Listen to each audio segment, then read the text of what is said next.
warahmatullahi wabarakatuh. Alhamdulillah alladzi arsala rasulahu bil huda wa dinil haq liyudhhirahu 'ala ad-dini kulli walau karihal kafirun. Allahumma shalli wa sallim wa barik ala Muhammad wa ala alihi wa ashabihi wa man tabi'ahum bi ihsanin ila yaumil qiyamah. Rabbi israh li sadri wa yassir li amri wahlul 'uqdatam min lisani yafqahu qawli. Alhamdulillah, puji syukur pada Allah Subhanahu wa taala pada petang yang berbahagia ini, dimanapun Anda berada, para pemirsa, eh, para pendengar buletin Kafa edisi 425, yang insya Allah dirahmati Allah dan selalu diberikan karunia oleh Allah Subhanahu wa taala. Allah masih berikan kita kesempatan, kesehatan, bisa ketemu lagi di acara Bedah Kafa edisi 425 ini. Mudah-mudahan dimanapun Anda berada tetap dalam keadaan sehat dan selalu dilindungi Allah Subhanahu wa Ta'ala. Untuk kali ini, pekan ini, Buletin Kafa mengangkat tema bersegera kembali ke jalan Allah. Ini ada kaitannya dengan eh, pekan ya, pekan terakhir di penghujung Desember 2025. Secara umum ada gambaran ataupun penilaian secara umum apa yang dialami oleh negeri ini. Insya Allah nanti kita akan detailkan apa yang menjadi topik pembahasan bedah Buletin Kafa pekan ini ya, insya Allah. Ya, tema yang diangkat Buletin eh, pekan ini bersegera kembali ke jalan Allah. Ini ada hubungannya dengan kondisi yang sedang dialami oleh negeri ini ya, terutama negeri yang faktanya mayoritas Muslim. Nah, yang menjadi catatan penting apa yang dialami belakangan ini menunjukkan bahwa Indonesia, negeri ini sedang tidak kondisi tidak sedang baik-baik saja. Artinya, bisa dikatakan secara umum bahwa negeri ini, negeri yang kaya akan sumber daya alamnya, kemudian keberlimpahan yang dikaruniakan oleh Allah Subhanahu wa taala ini ternyata berbanding terbalik apa yang kemudian dilihat atau yang bisa kita saksikan bahwa negeri ini bisa dibilang dalam keadaan krisis ya.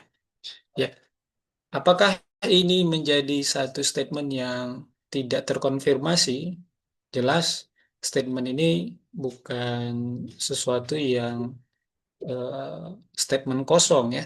Jelas ini ada data yang bisa terkonfirmasi bahwa Indonesia tidak dalam keadaan baik-baik saja atau sedang mengalami krisis ya. Nah, meskipun konotasi krisis ini terkadang eh, kita sedikit asosiasikan ke ekonomi saja misalnya. Namun secara global sebenarnya krisis di Indonesia ini bisa saja menerpa ekonomi maupun keuangannya, tapi secara umum krisis itu multidimensi ya, bukan hanya aspek ekonomi maupun keuangan. Ternyata juga ada berbagai krisis yang menerpa dari sendi-sendi ataupun dari sektor-sektor lain yang dialami oleh negeri ini. Bahkan krisis itu berkepanjangan. Apa saja misalnya? Misalnya bencana alam, ya, krisis lingkungan, kemudian krisis moral, ataupun krisis dalam penegakan hukum, krisis tata pergaulan sosial di tengah-tengah masyarakat kita, apalagi krisis ekonomi dan keuangan ya, yang bisa dibilang selalu menghantui ya negeri ini pasca di 1997 atau 98 yang dulu Indonesia juga pernah mengalami krisis ya. Bagaimana data lengkapnya? Kita akan coba uraikan satu persatu sehingga nanti ini menjadi sesuatu yang bisa kita eh, koreksi bersama apakah ini menjadi sesuatu yang tidak terbukti atau memang ini terkonfirmasi dengan realitasnya ya, faktualnya seperti apa. Nah, catatan kita pertama kita coba menilai bagaimana kondisi lingkungan dan apa yang hari ini dialami oleh Indonesia ya, atau yang kita sebut sekarang bencana ya. Ya, kita juga sudah sama-sama ketahui bahwa apa yang sedang dialami di Pulau Sumatera bagian utara itu yang hingga hari ini ya, yang hingga hari ini terkesan apa yang ditangani oleh rezim hari ini atau pemerintah hari ini terkesan lambat ya. Di samping itu, kita ingin coba fokus penjelasan bahwa apa yang menjadi krisis baik itu di lingkungan dan yang mengakibatkan bencana, bahwa banjir dan longsor itu berulang terjadi di negeri ini ya. Apakah banjir itu disebabkan karena curah hujan ataupun tata kelola ruang yang memang tidak teratur, amburadul istilahnya, itu potensi banjir selalu terjadi. Kemudian eksploitasi hutan dan alam secara masif ya, besar-besaran. Dan ini menjadi satu fenomena, bukan fenomena ya, sesuatu yang memang sepertinya sesuatu yang lazim terjadi di setiap rezimnya, bagaimana hutan itu dieksploitasi ya, bahkan dialihfungsikan dalam bentuk komoditi industrial ya, apakah itu nanti sawit dan lain semacamnya. Dan itu berhubungan dengan kebijakan rezim yang kapitalistik yang cenderung hanya untuk menyenangkan atau memberikan keuntungan pada sekelompok orang atau yang kita kenal dengan oligarki ya. Nah, dan ini bisa kita konfirmasi, ada data yang bisa kita kutip dari BNPB, bagaimana kasus bencana per 1 Januari ya, per 1 Januari 2025, awal tahun yang lalu, ini sudah mau masuk tahun baru 2026 ya. Nah, ini ada data yang kita dapatkan dari 1 Januari hingga 17 Maret. Ada kasus banjir yang itu sampai di angka 441 kasus ya, kejadian banjir. Nah, kemudian ada kasus juga yang mengikuti cuaca ekstrim, tanah longsor, kemudian kebakaran hutan, dan lain sebagainya. Nah, ini potensi-potensi banjir yang terjadi kurun waktu 1 Januari dan 17 Maret 2025. Kemudian,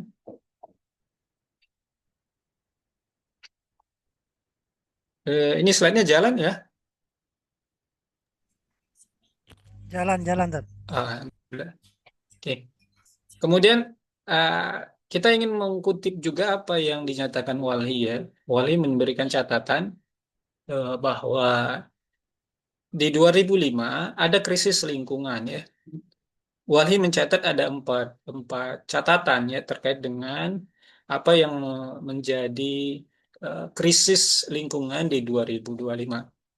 Nah, Walhi mencatat yang pertama ada prediksi lonjakan deforestasi hutan ya hingga sebanyak 600.000 hektar.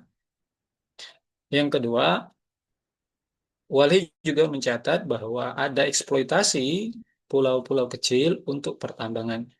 Yang kita tahu di pulau sekitar Papua yang kemarin sempat dicabut izinnya ya perusahaan nikel ya.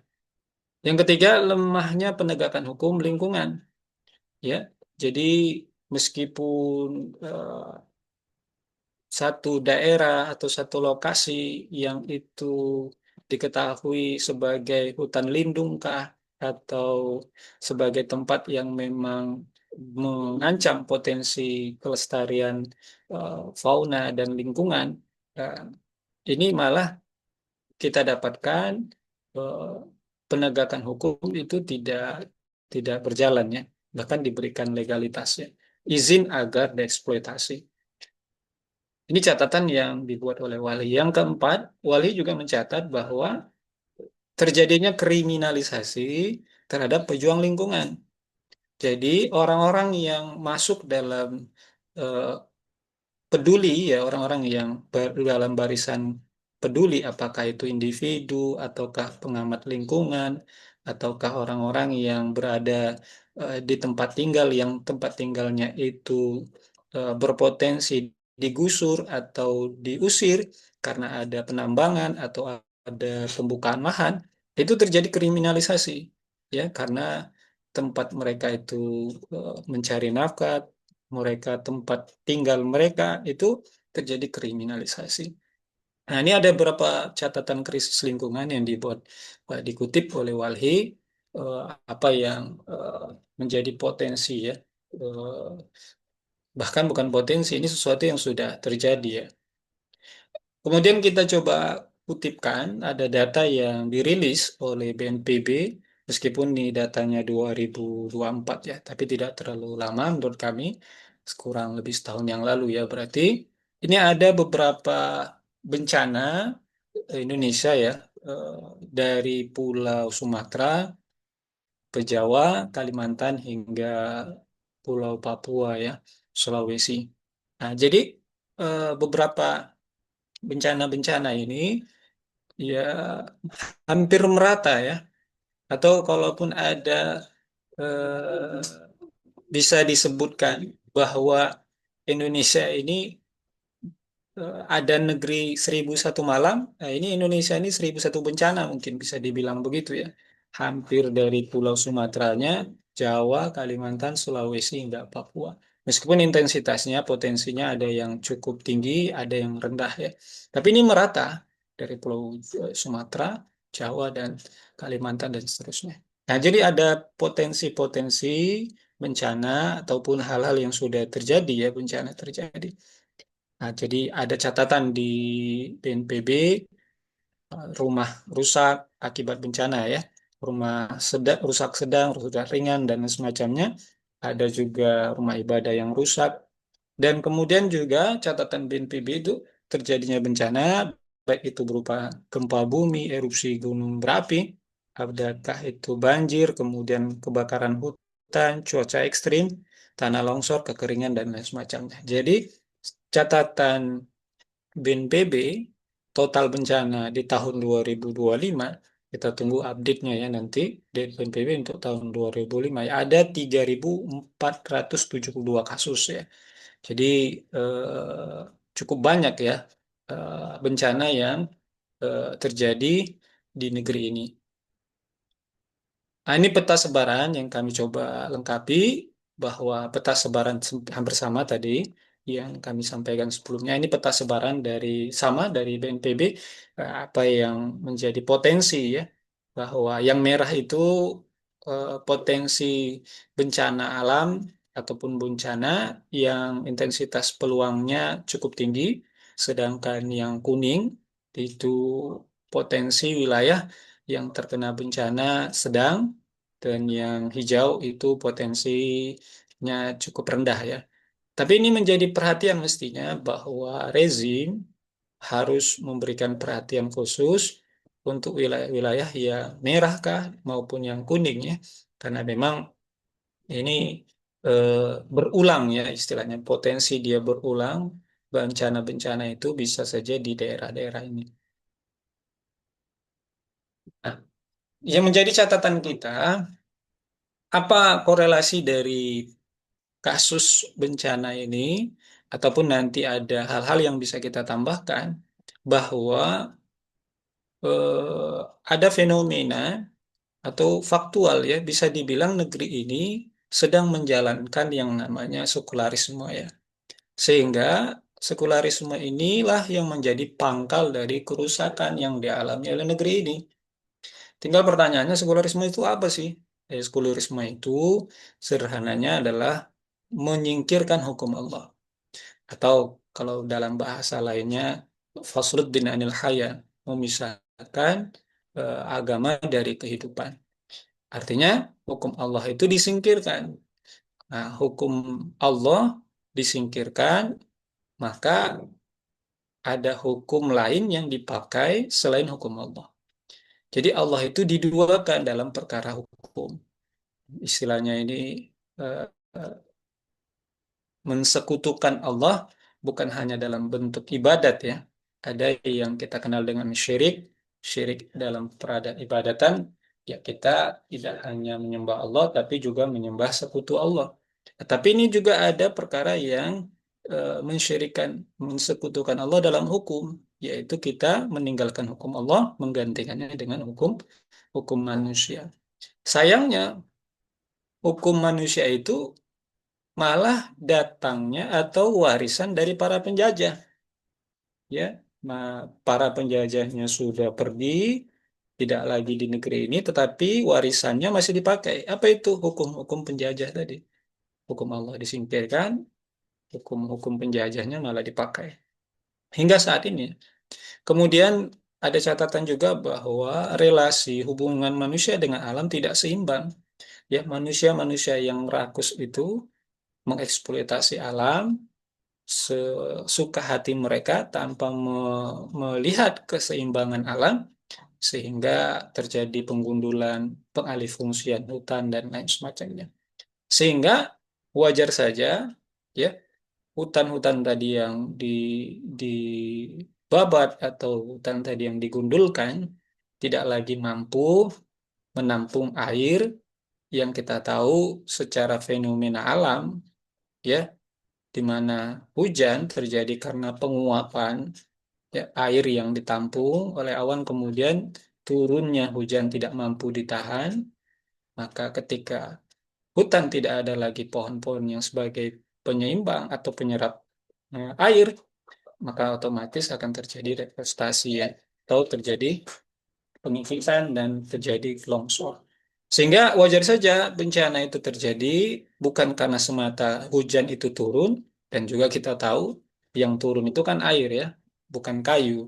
Tapi faktanya, faktualnya yang kita lihat adalah kayu-kayu yang terjadi ya, kayu-kayu yang mengalir terbawa oleh air, yang terjadi bencana menimpa wilayah Sumatera bagian utara, kemudian wilayah Aceh Tamiang, kita katakan itu satu sisi bisa kita katakan bukan murni karena hujan, tapi bisa dipastikan itu disebabkan karena pembalakan hutan atau penggundulan hutan yang serampangan ya.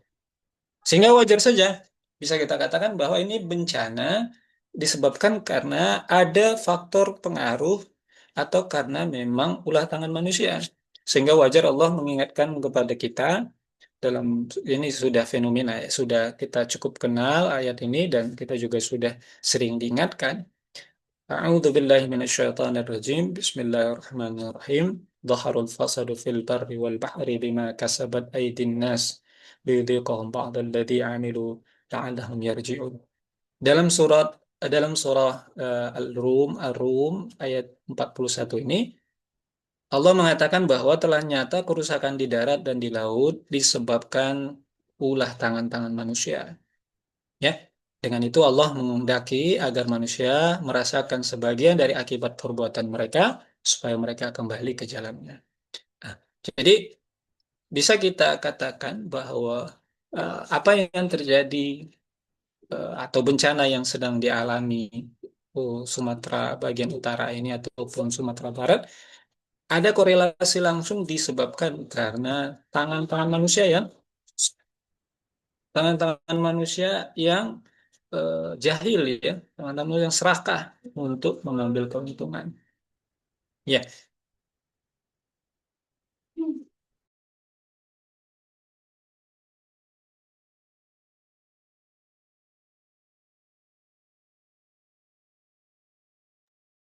ya, mohon maaf. Kemudian apa dampak dari penerapan sekularisme yang terjadi di negeri ini?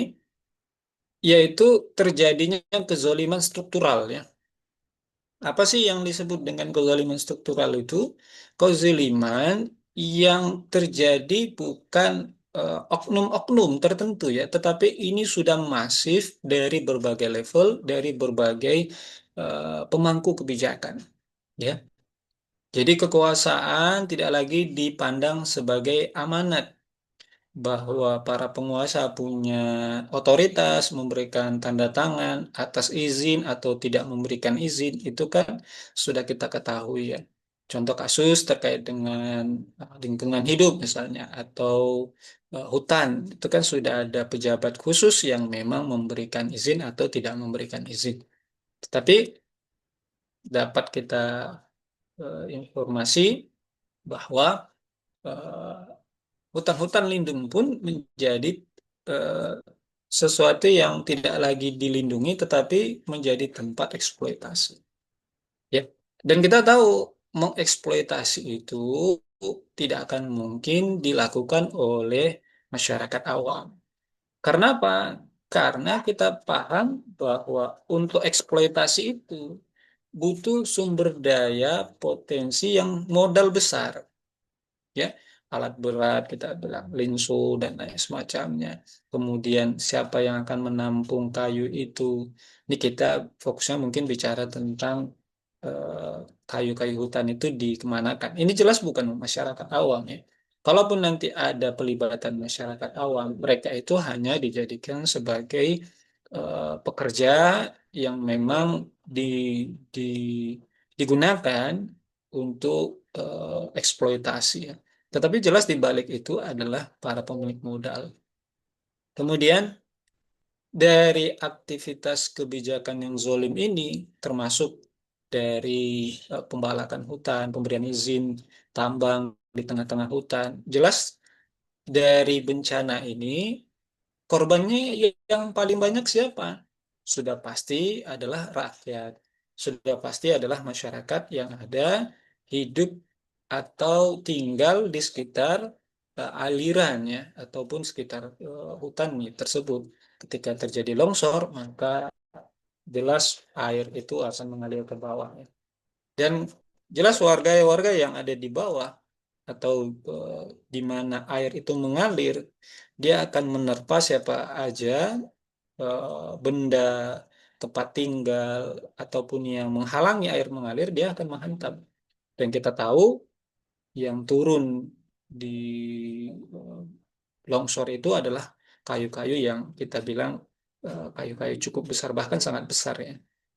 Jadi ini jelas merupakan dampak dari penerapan sekularisme sehingga melahirkan kezoliman secara struktural. Dan kezoliman struktural ini jelas dari rezimnya ya, karena kita tahu bukan rakyat yang punya kebijakan memberikan izin, terutama dalam eksploitasi lahan, pengalihan fungsi hutan dan lain semacamnya.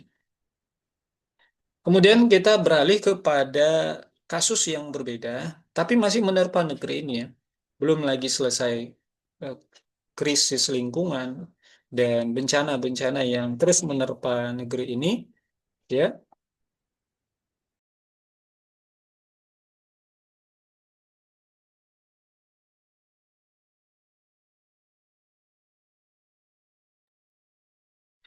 Kemudian yang kita ingin ungkap juga bahwa belum selesai bencana, ternyata ada juga kasus yang tidak berhenti ya, eh, menghilang ya, atau tidak berkurang di negeri ini. Kasus apa itu? Kita sebut saja kasus korupsi ya. Kasus korupsi ini kasus yang sistemik ya. Hingga di 2005 ini pun kita akan dapati data, bayangkan saja eh, di tampilan yang bisa Anda saksikan, korupsi itu merajalela di semua level ya. Bahkan di BUMN ya, bahkan di badan perusahaan milik negara sekalipun, mohon maaf, itu kita dapati tingkat korupsinya cukup besar ya. Dari ya angkanya bukan kecil-kecil ya, angkanya triliunan ya, bahkan ada yang hingga sampai 1.000 triliun. Nah, korupsi ini merajalela semua level, baik di BUMN swasta maupun yang ada di plat merah maupun yang ada di level pemerintahan. Bahkan ratusan triliun ya akibat dari tindak korupsi ini. Nah, di samping tindak korupsi ini terungkap, ya ternyata penerapan hukumnya pun menjadi sesuatu yang masih dipertanyakan, ya. Penegakan keadilannya pun dirasa tumbang pilih ya, tumbang pilih ya, sesuatu yang dia akan seakan-akan ada kasus yang ingin diangkat, satu yang lain ingin ditutupi ya. Artinya ada tebang pilih dari kasus korupsi ini. Bagaimana kasus contoh misalnya kasus korupsi Pertamina, kemudian kasus Timah, kemudian kasus dana haji. Ini kan hampir sekarang nyaris tidak ada lagi muncul ya. Ataukah karena memang besarnya opini bencana yang dialami di Aceh dan Sumatera Utara sehingga itu menjadi tertutup ya kita juga nggak tahu. Tapi ini menunjukkan bahwa tingkat korupsi di negeri ini bukan semakin berkurang ya, tapi semakin marak malah ya.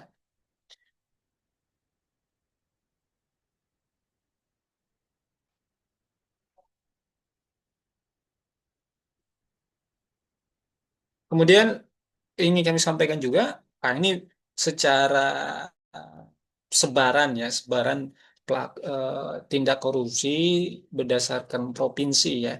Ini data ini saya coba.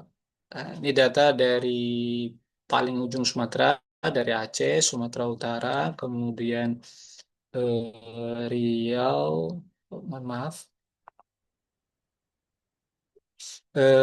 Pulauan Babel, kemudian Kalimantan, Kalimantan Barat, NTB dan seterusnya ya. Jadi ini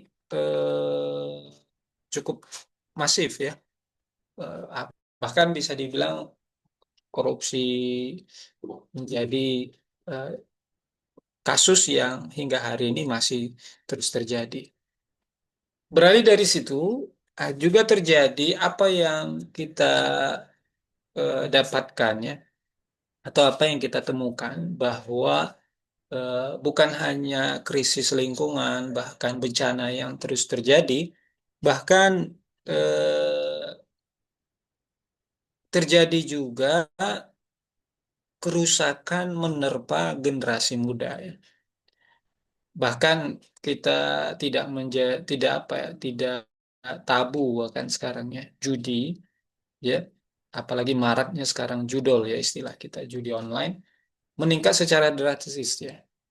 Nah, ada data yang kami temukan bahwa pelaku judi online itu pelakunya nih ya, subjeknya ya, bukan subjek, bukan mereka ini ya di satu sisi bisa jadi mereka objek objek dari para yang punya bisnis ya, punya bisnis judi online ini ya. Tapi mereka sebagai pelaku di satu sisi untuk pengguna judi online ya.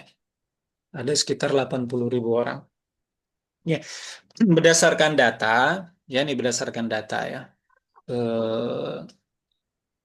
50 tahun ya, 50 tahun ke atas itu ada pengguna 34% ya.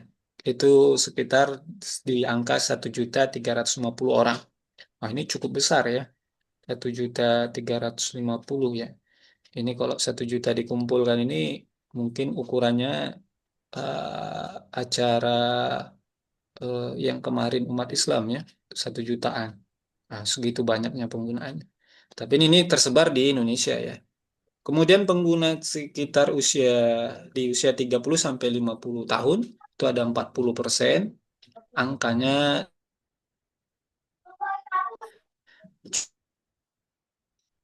kayaknya. Ada juga ternyata terdata anak 2%, 40.000 di usia 10 sampai 20 tahun itu ada 11 orang, 11% di 440-an orang. Kemudian di usia 21 sampai 30 tahun itu ada 13%. Angkanya di hampir setengah juta orang ya. Nah, dari mana kita bisa dapatkan atau dari mana ini data keluar? Jelas eh, secara data pengguna akun itu kan berdasarkan usia ya, jenis kelamin dan semacamnya. Maka kita juga bisa dapatkan ini bahwa data-data yang mengatakan anak-anak itu pengguna, mohon maaf, jasa judi online ini angkanya 80.000. Ini kan berarti berdasarkan akun yang mendaftarkan aplikasi judi ya. Nah, jadi Masya Allah, nauzubillah ini ya, bahwa sampai anak-anak di bawah 10 tahun saja sudah mengenal judi online ya. Gimana bapaknya nih? Karena jelas duitnya itu kan boleh jadi ya, boleh jadi ini uang yang mungkin disisihkan mereka atau yang mereka dapatkan dari orang tuanya. Kita khawatir malah ini mereka dapatkan ini faktor memang kontrol ya satu sisi ya, kalau boleh jadi kontrol orang tua yang tidak ketat terhadap penggunaan aplikasi pada handphone ya. Usia 10 tahun ya di bawah itu sudah mengenal judi online. Nah, apa yang bisa kita dapat simpulkan bahwa dari data ini negeri yang kita katakan sebagai mayoritas muslim ini dari usia 50 sampai anak-anak sudah menjamur yang namanya judi ya. Ini judi online, belum lagi judi yang konvensional ya, yang ada di pelosok-pelosok, yang ada di emperan-emperan, yang ada eh, eh, di ujung-ujung gang, lorong-lorong. Nah, itu kan juga judi ya. Nah, tetapi karena ini sudah digitalisasi, nah, mungkin para pembisnis judi online ini mengambil keuntungan, mengambil potensi pasarnya ya. Jadi ini merupakan kerusakan moral yang menerpa sebagian besar eh, orang dewasa juga ada terjangkit ya anak-anak.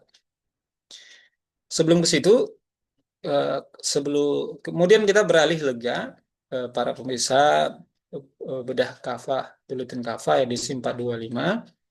Di samping kita sudah dapatkan data korupsi yang itu tidak mengalami penurunan bahkan semakin marak, kemudian tingkat eh, judi yang kriminalitas. Nah, ini krisis juga yang dialami oleh negeri yang kita katakan sebagai negeri yang religi mayoritas Muslim, ternyata tingkat kriminalitas juga sangat mengkhawatirkan ya. Ya, bisa jadi dorongan kriminalitas itu disebabkan tekanan ekonomi dan sudut pandang yang sempit ya. Dan ini sekali lagi menjadi bukti kegagalan sistem hari ini. Apa saja tindakan pidana kejahatan yang tercatat ya? Ini dari hari ya, data yang kami kumpulkan di tahun lalu berarti.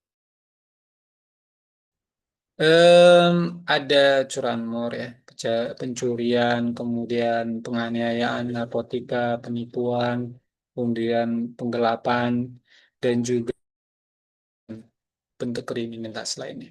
Dan kita bisa konfirmasi ya, apakah memang di kota kita kriminalitas ini memang ada atau tidak. Itu bisa kita konfirmasi.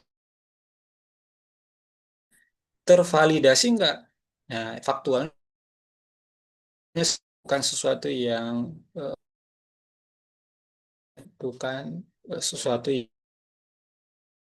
kita sini, terutama di daerah perkotaan ya, ini sangat sangat potensi kriminalitasnya cukup cukup tinggi ya.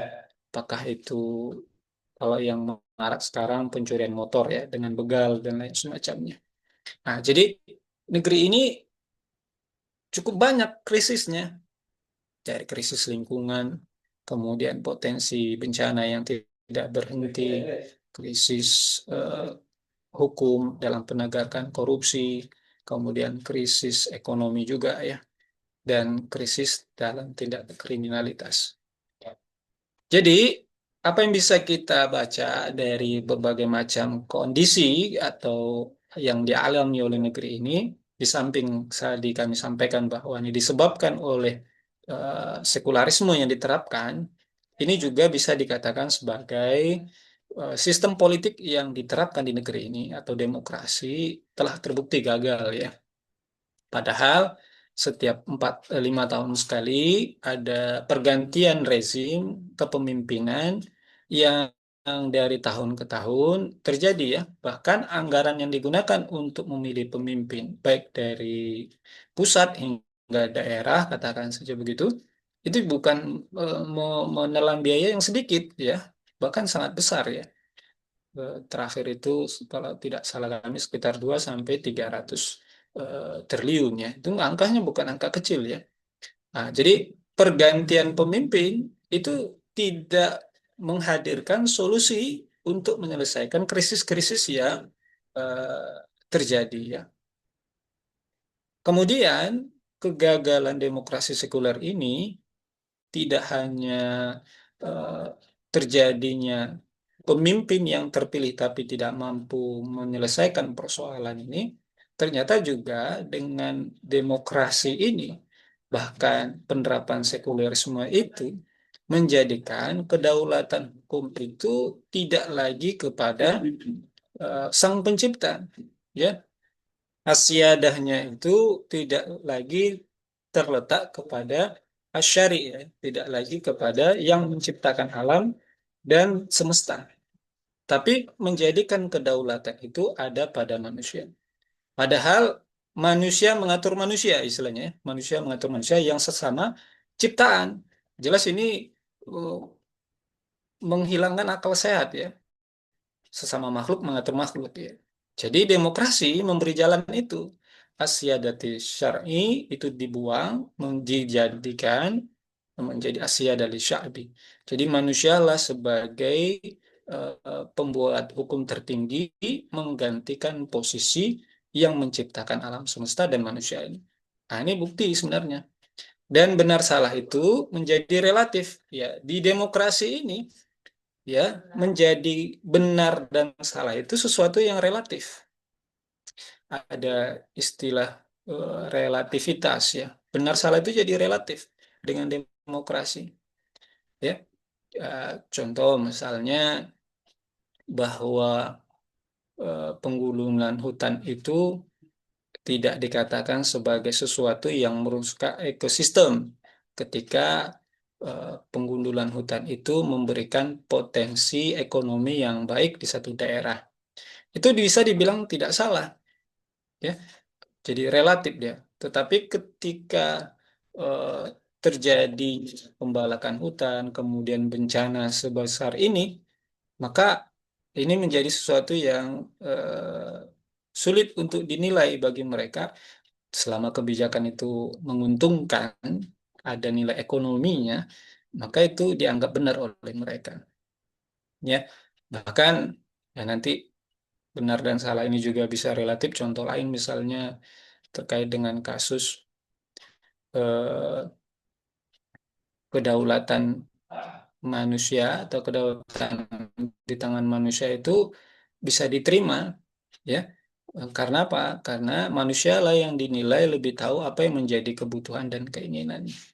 Nah, ini kan menjadi relatif, sehingga sebagian besar manusia tidak mau diatur dengan hukum Tuhannya, karena mereka menilai dengan pengalaman yang terjadi sebelumnya bahwa ketika diterapkannya ya hukum yang datang dari Tuhan mereka, mereka tidak mendapatkan keadilan. Ya, jadi ini menjadi sangat relatif jadinya benar dan salah itu ketika demokrasi itu dijadikan standar ya atau menjadi pilihan politik di rezim hari ini.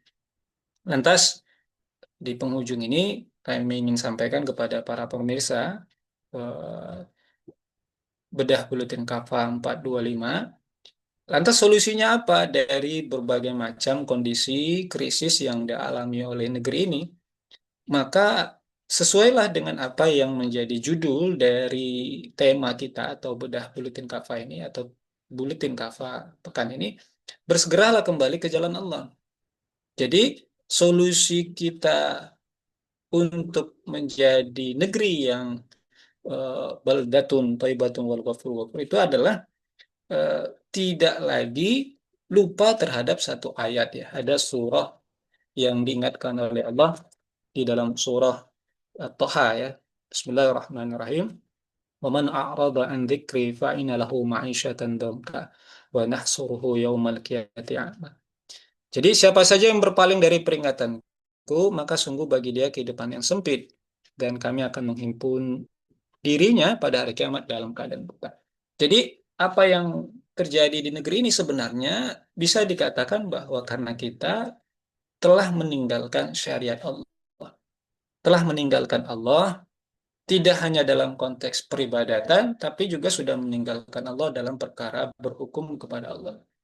Jadi jelas ketika kita meninggalkan Allah dalam ibadah, kemudian meninggalkan Allah juga dalam hukumnya, wajar saja negeri ini mengalami berbagai macam krisis yang seakan-akan tidak mau pergi ya dari satu ke krisis yang lain, dari keadaan satu ke keadaan yang lain terus menimpa. Kemudian solusi lainnya selain kembali kepada jalan Allah, maka mau tidak mau kita harus menerapkan kembali secara totalitas syariat Islam sebagai satu-satunya hukum yang mengatur baik dalam aspek individu masyarakat, masyarakatnya, kemudian juga bernegara. Karena syariat Islam itu aturan yang sudah lengkap. Sehingga kita tidak perlu mencari aturan yang lain untuk mengatur perkara pribadi, perkara bermasyarakat, bahkan bernegara. Di sisi yang lain, juga harus dipahami pemimpin negara sebagai penyelenggara ya, sebagai penyelenggara atau yang diberikan amanah, mereka itu adalah roin ya, sebagai pelayan umat. Sehingga ketika pemimpin di hari dia diangkat, itu bukanlah sebagai orang yang diminta dilayani, tetapi mereka adalah pelayan umat ya. Maka ketika mereka melayani umat, jelas Allah akan memberikan ganjaran yang lebih besar bagi mereka di samping mereka bukan hanya sebagai orang yang diberikan amanah, tapi juga amanah itu mereka menjalankannya secara totalitas penerapan hukum Islam ya. Sehingga kemudian dari penerapan hukum Islam, kepemimpinan yang adil, dan juga amanah dalam penerapan hukum Islam tersebut nantinya kita harapkan hikmah dari penerapan itu membuahkan hasil bahwa terwujudlah yang kita sebutkan tadi, negeri yang toibatun wal ghafuru ya tadi ya, atau negeri yang berlimpah keberkahan dan Allah berikan ampunan terhadap para penduduknya, diberikan keberkahan dari langit, kemudian juga diberikan keberkahan dari bumi. Sekiranya itu yang ingin kami sampaikan dari edisi Bedah Kafa 425 ini. Insya Allah mudah-mudahan apa yang menjadi bahasan kali ini menjadi bahasan yang bisa menyadarkan kita, terutama bagi para penguasa-penguasa kaum muslimin yang mereka juga adalah eh, muslim, setidaknya ini menjadi pengingat bahwa mereka di pangku tangan mereka lah, di pundak mereka lah amanah untuk mengurusi kaum muslimin, mengurusi negeri ini dengan sebaik-baiknya, bahkan eh, harus ya tunduk terhadap siapa yang menciptakan mereka, kepada siapa mereka diciptakan tadi. Maka harus tunduk kepada Allah Subhanahu wa taala, maka kemudian nanti kita harapkan ketika mereka menerapkan hukum Allah, negeri ini diberikan keberlimpahan. Sekian mungkin yang bisa kami sampaikan. Kami cukupkan dengan bacaan dalah dan Assalamualaikum warahmatullahi wabarakatuh.